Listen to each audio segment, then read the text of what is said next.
pinospone natin ng ako personally, no, pinospone ko ang pag-judge dito sa pagbibigay ng opinion dito sa incidenteng ito, not until ako mismo ay nabigyan ng kopya nung purported na police report.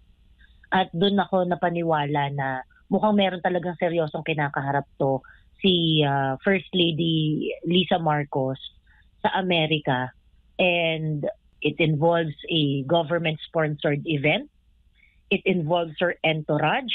It involves cocaine.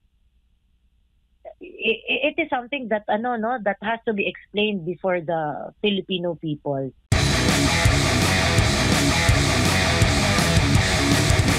Lumalawak o mas tumitindi yung mga panawagan na magpa-hair follicle test yung First Family. Una, di ba, si Pangulong Bongbong Marcos. Ngayon naman may mga panawagan na kikita tayo sa social media, mga kababayan natin, na panahon na siguro na patunayan na hindi gumagamit ng illegal na droga ang mga namumuno sa ating bansa. Yes, Sir Jade, Sir Admar, no? Kasi issue to ng sobriety nandun sila sa kapangyarihan, may access sila sa government funds. We want to know if these people are sane enough to run our country. Opo. At napapansin din natin na may mga issues, may mga nagkokomento nga, may mga playbook na ginagamit ang administrasyon para mailihis yung isyong ito. Ikaw ba'y naniniwala sa mga ganon na gumagawa ng mga issue ang administrasyon, ang pamahalaan para lang mapatay itong issue na ito at hindi na maalala pa ng mga kababayan natin? Definitely, Sir Jade, Sir Admar, no? Kasi talagang nitong nakaraang taon, naging strategy na ito ng administrasyon na kapag may issue, imbis na sagutin ng diretsyo, lagi nilang sasabihan fake news, hindi nila sasagutin ng malinaw ang mga binabatong problema sa kanila.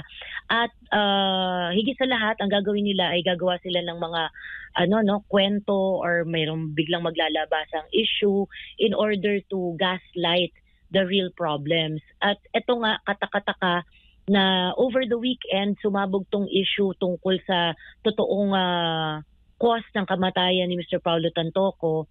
At nitong kinalunisan, bigla na lang sumabog ang issue tungkol kay Gibo Teodoro na kung saan siya daw ay isang Maltese citizen ng bansang Malta. At kung titingnan natin yung detalye ng kwento nitong issue kay Secretary Gibo Teodoro, ito ay mariresolve naman ng pagtanggal or pag-retain kay Gibo Teodoro sa kanyang posisyon. At mukha namang sa detalyeng ibinigay at sa sagot ni Secretary Gibo Teodoro, sinasabi niya na 2021 niya give up ang kanyang Maltese citizenship. While the issue of Gibo is legitimate, kailangan rin naman talaga ng atensyon noon. But I don't think it is something that it is questionable why the issues on Gibo Teodoro is released yesterday, kung saan naghahanap ng kasagutan ng tao tungkol sa explanation ni First Lady Lisa Araneta Marcos. Bakit kailangan ilabas yung ganong issue kay Gibo Teodoro na maaari namang ilabas yan sometime in the past or maybe in the future, kung talaga ito ay stand-alone na issue at ito ay yung issue talaga that would warrant the attention of the government. I'm very sure alam nila to kasi bago nila inappoint yan si Gibo dumaan yan sa pagsusuri, dumaan yan sa background check. So there is really no enough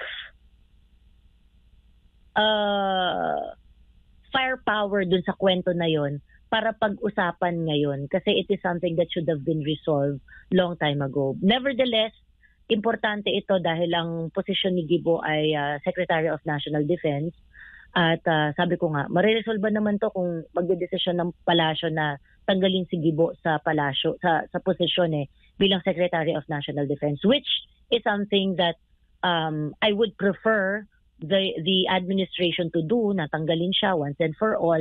Pero kung magdedesisyon ng palasyo na i-retain si Gibo Teodoro sa kanyang posisyon, so para saan pa na dapat natin siyang pag-usapan ngayon? Again, I think the Gibo Teodoro story is a distraction it's keeping people from asking kung ano talaga ang tunay na kalagayan ng nang nangyari sa LA kung saan kinasasangkutan iyon ni First Lady Lisa Araneta Marcos. Opo. At kasabay nga doon sa panawagan na linawin, magpaliwanag ang palasyo, lalo na ang unang ginang nga sa isyong ito, ay ganoon din ang panawagan ni Senator Amy Marcos. Kasabay nga niyan, ay yung panawagan din na siya mismo ay magpakita, maging ehemplo din sa kanyang kapatid na sumailalim din sa hair follicle test. Hikayatin din ang kanyang kapatid. Ma'am Joey, ano bang nakikita na masasabi mo hinggil nga po dito sa mga panawagan na ito? Well, yung panawagan ni is very prompt. Yung panawagan ni Senator Amy Marcos ay very prompt at talagang napapanahon at ina-expect yan. Kasi ako si Senator Amy Marcos, I'm very sure, just like the concern of a lot of Filipinos na kapatid niya ang presidente, do we really expect that he's going to pounce on his brother? That is something that that is yet to be seen. Pero vocal si Senator Amy Marcos na talagang hindi siya natutuwa dun sa asawa ng kanyang kapatid. At kung kaya meron siyang very prompt na call na dapat i-account ng Malacanang ang lahat ng aktibidades ni Lisa Araneta Marcos nung nagpunta siya sa California para sa MIFF event doon. I think the public would greatly appreciate if Senator Amy Marcos would also call for the hair follicle test ng kanyang kapatid. Kasi if this is being done by the wife of the president, the first lady of the Philippines, gaano kalayo ang ganitong istorya dun sa kanyang asawa na si Bongbong Marcos.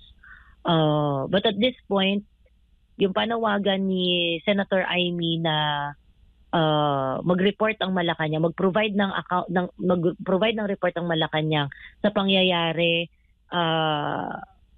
ukol dito sa kamatayan ni Mr. Paulo Tantoco ay dapat ring suportahan ng ibang mga senador. I think that call should escalate, and we should all support the call and perhaps expand it to include the president also, kasi yan naman talaga ang sigaw ng mga mamamayan issue to ng sobriety, no?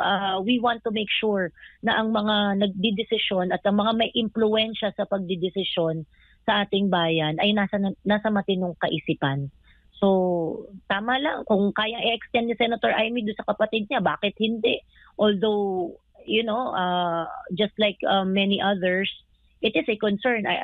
I'm not so sure if Senator Amy is going to do that, but if she's going to do it, well and good. And I'll support it. Opo. Huli na lang bago ko ipasa kay partner Admar, Ma'am Joey, ang Pangulong Bongbong Marcos kasama ang kanyang economic team pupunta ng Amerika. Hindi ho ba at magkikipagpulong kay President Donald Trump? Sa tingin mo, pagdating sa issue ito, ano kayo mangyayari? Kaya kailangan nating malaman kung ano ang nangyari sa ano yung mga facts surrounding the death of Mr. Tantoco. Kasi the person involved is the First Lady of the Philippines. And we do not know if, alam niyo naman natin, hindi natin alam kung baka maging kasi yan maging leverage yan sa mga negosasyon at hindi natin alam kung ano yung magiging extent ng kapalit nito. I'm not saying na I'm not saying na para bagang the Americans would always forward their own interest. I am just saying that with this kind of event na hindi natin alam kung ano ang totoong pangyayari. Hindi nga natin alam kung paano ba tinrato ng Amerika itong kalagayan na ito. At talagang mahaharap naman talaga sa malaking iskandalo ang first family dito.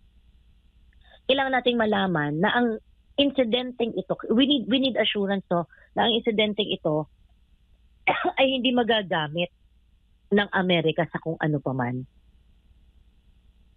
Opo, at Binibining Joey, magandang umaga, si Admar po ito. Needed pa ba, nakikita mo, ng isang Senate investigation or congressional investigation ukol dito para mas malaliman ang pagtukoy kung sino o kung ano yung partisipasyon, o yun lang, magbigay ng komprehensibong paliwanag talaga? Kasi yung unang nagpaliwanag, para ang narinig lang natin, fake news, si VP Sara. Yan ay galing kay Yusek Castro po.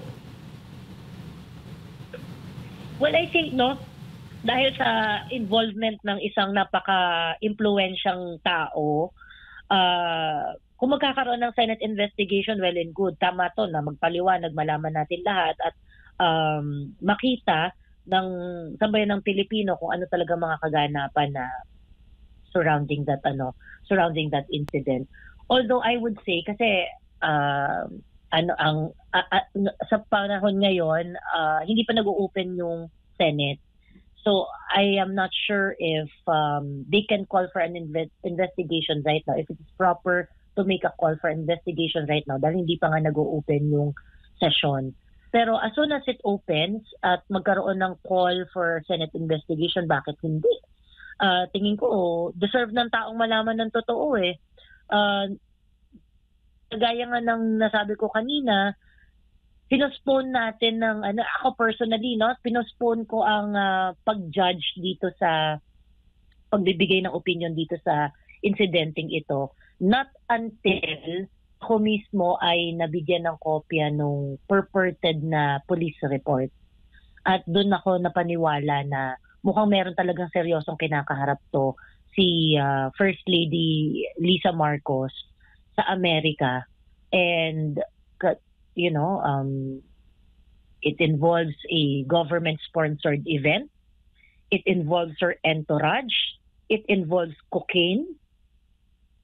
It is something that that has to be explained before the Filipino people.